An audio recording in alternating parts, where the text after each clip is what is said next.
Fala pra gente sobre a criança com deficiência de crescimento. Essa foi a pergunta. Que ampla essa pergunta, não? Pessoal, tem muitas coisas que podem influenciar o crescimento da criança.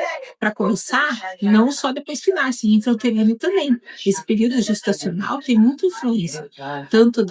Podemos ter deficiência de crescimento por influência materna, alimentação materna, por hipertensão, tabagismo, uso de álcool, drogas ilícitos, diabetes gestacional, né? Tudo tem influenciado nesse crescimento da criança.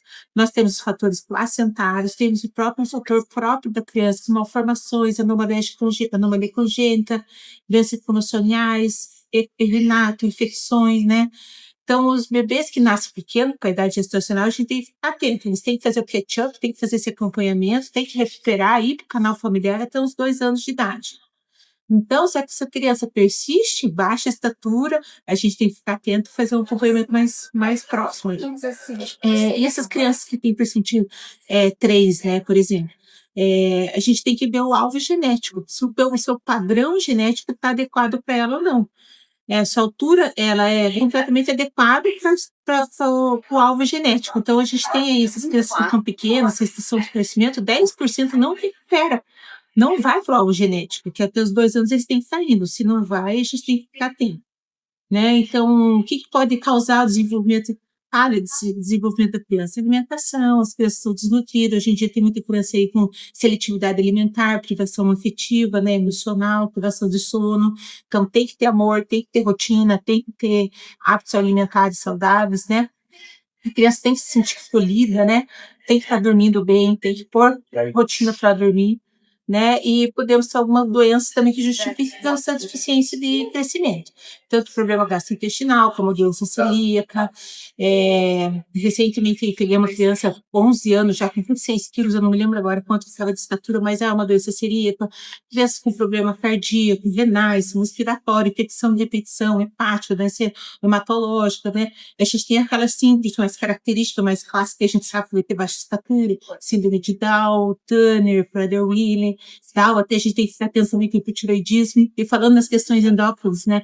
O hipotireoidismo é uma das causas que pode dar deficiência de crescimento, hiperplasia adrenal, puberdade precoce, atraso puberal, a diabetes, né?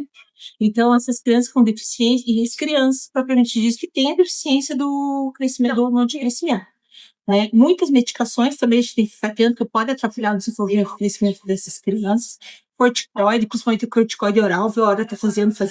Às vezes tem a corticoide oral, faz rinite, né? Essas outras coisas podem atrapalhar. Isotretinoína para tratamento de acne, Ritalina para tratamento de déficit de atenção.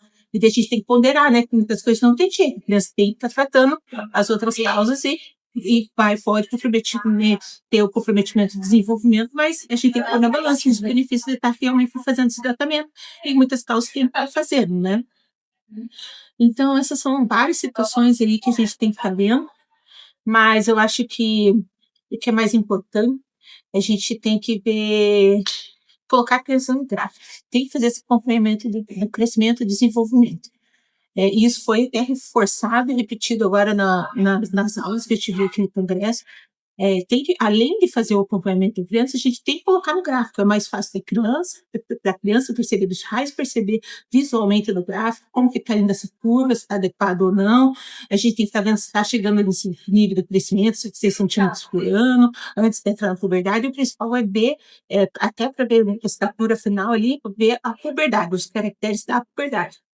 Então, a gente vai ver assim, criança que está abaixo de estatura, abaixo do percentil 3, se tem uma baixa estatura familiar, se é uma baixa estatura constitucional, né? Fica o alerta aí que a gente tem que ver a velocidade do crescimento, porque muitos pais aí acompanham até 1, 2 anos a criança, depois acaba deixando, crescendo bem, acaba não juntando mais para ver peso, estatura. E aí que a gente está, às vezes, perdendo. Então, a gente tem que ver, além de colocar no gráfico, ver se é baixa estatura ou não, tem que estar vendo a velocidade de crescimento, se está esperado e se está compatível com o canal familiar. Provavelmente, tá? Então, tem essas questões aí, que é constitucional, que normalmente a criança é saudável, cresce normal, só que às vezes tem um atraso ali no desenvolvimento, que às vezes pode ser considerado tudo normal, tá? Tem que ver, e essas crianças normalmente têm uma idade óssea já atrasada, né? Bom, é muita coisa, né, para vocês verem um curtir do tempo aí pra gente orientar, falar, mas tem muita coisa que influencia o desenvolvimento, sim, da criança. Tem que estar fazendo acompanhamento, tem que estar colocando na curva de crescimento, tem que estar fazendo a velocidade de crescimento, então tem que estar tendo esse intervalo de 6 meses, pelo menos a 1 ano, tem que estar colocando no gráfico. Tá? Então, espero ter ajudado aí, ter orientado aí um pouquinho o que influencia tanto no desenvolvimento, na deficiência do crescimento da criança, né? Como foi perguntado, e estamos aí para esclarecer, tá bom? E se der, depois a gente faz uma outra aula sobre isso aí, tá bom?